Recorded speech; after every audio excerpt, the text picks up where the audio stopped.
Welcome to the Be Elite 5280 podcast. My name is Trent. I'm here with Sergio. And Sergio, we wanted to get out to the parents initially. What is your goal for doing the podcast? What would you like them to hear over the next several segments, several months? What is the purpose of the podcast and what you want to communicate?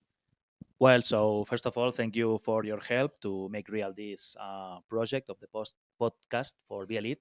The main idea is, of course, try to arrive to our families.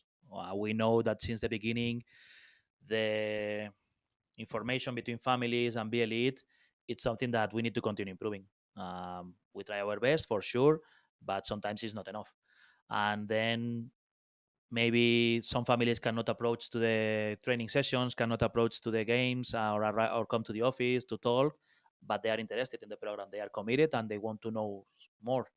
Then that's why we understand that that tool provides to the families another chance to have more information about us, to provide their own questions, and for sure to explain our ideas as best as we can, many times as they need it. Okay. Well, thank you. First question for today is you've just yesterday completed a several week training for specifically for center backs. Um, Coming from Spain and you've seen American soccer, how does the play and the methodology for Barcelona differ for center backs versus what's typically done in American soccer? Well, for sure, the idea of soccer that most of the academies are doing in United States is different than the one that we are providing from Barcelona. Better or worse doesn't matter. The point is that we are providing something that is not used to be here in most of the academies. The main reason of the position training is to help our players that they are already 11 aside, that they are growing physically, that they are understanding our basics so clearly, but they need details more specific to be succeed on the competition. It doesn't mean that the score begins more important than the training. For us in our program, training will be always more important because until the kid is 18, 19 years old, he's not professional yet. He is still growing in many ways, physically, mentally. When the training lasts, you have 3 training sessions versus 1 game, Yeah, so much more time as for well. sure. No, and also the thing is that, of course, during the 3 training sessions, the team is focusing to improve things, helping all the positions. But of course, each player needs specific points to be ready for the competition. That maybe one day one team is, for example, with the center backs, maybe one day the other team is playing with one striker. It's not the same work that day that if that team is playing with 2 strikers. If not, it's not the same if that team is playing with 1 or 2 strikers and they are playing trying to keep the possession or play long balls, or that striker is a physical one or a skillful one. So what we try to do with those trainings is try to show to our players that, of course, the program is helping them individually, but they are beginning to be responsible of their performance. I mean, winning or losing again doesn't matter. It begins to matter more when you are able to understand what is happening around you. One kid 9v9 or 9v9 aside game, or one kid 7 years old is not ready in many ways to be responsible of his or her performance. One kid 14, 15, 16, 17 years old, it's beginning to be responsible of what is happening during the game, and sometimes cannot be the coach the one who is realizing this because the game is in movement all the time. Maybe, as I said, one team is playing with 1 striker, we score 1 goal, and they put 2 strikers to try to score 1 goal against us. And sometimes it's the center back the one who is realizing, okay, I have another striker close to me. Then those trainings, with what we try to do is to show to the players, first of all, during the training, to see it in person and to work on it. And also after the training session, we will send them, the ones who participate with us, a PowerPoint with each specific thing that we introduce to that position that maybe sometimes we weren't able to work even during the training, because some details you cannot work, you cannot prepare a drill to work directly. It's more on specific information that the player needs to realize. Sometimes it's an easy one to understand, like the body shape, to be ready to run forward or to run back, like try to reject the ball to the sides. Of course, we can make drills, but it will be a drill with only putting balls inside and reject. Then With this, what we want is to be sure that every single player feels like they have potential. They know the basics during one game, but they need also specific details that can change many times during the same game. And then they have to be ready for that, because also sooner or later they will not be part of the elite. And then the coaches will demand from them as much things possible before they start to coach them.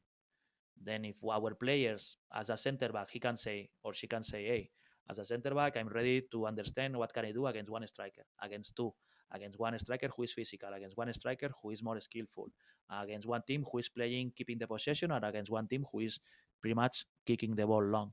And with all those details, we feel that our players again will arrive with 18, 19 years old with the maximum skills possible to be ready for the higher competition.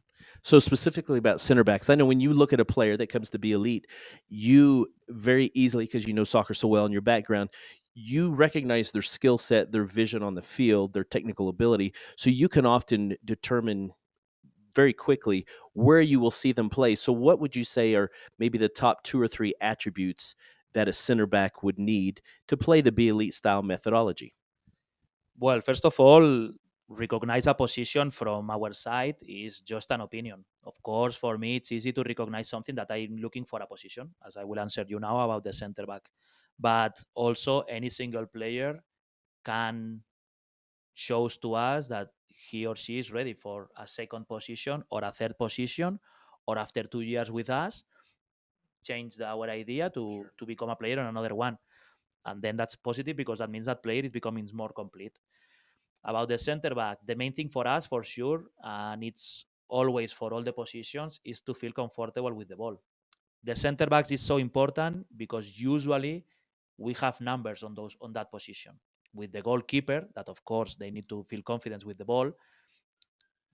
There is no teams play with three strikers against our two center backs. They can play with three forwards. Two of them will be wingers, and then will be one striker. Then with this situation, it's two center backs, our two center backs against one striker. Then is the main place where we have numbers, and we can build our game, our action from there. If we put the ball directly to the striker, when the striker most of the time is fighting against two center backs, at least by numbers, he has less chances to be succeed. Then, first of all, for sure, the center backs needs to feel confidence with the ball. Second, they need to understand that they are the ones who are the last defenders before the goalkeeper has to participate. The goalkeeper has to be the last one to defend one action. So the center backs are the ones on the field that they cannot use their hands, defending one action to be sure that they are not able to punish us. And probably the third one, the center backs needs to have a strong personality to understand that they have many duties to work in attack and in defense, and it's so important for us to build from the back in attack and to stop the long balls or the strikers of the other team in defense. For years in America, it seems the least technical players would be shoved to the defense.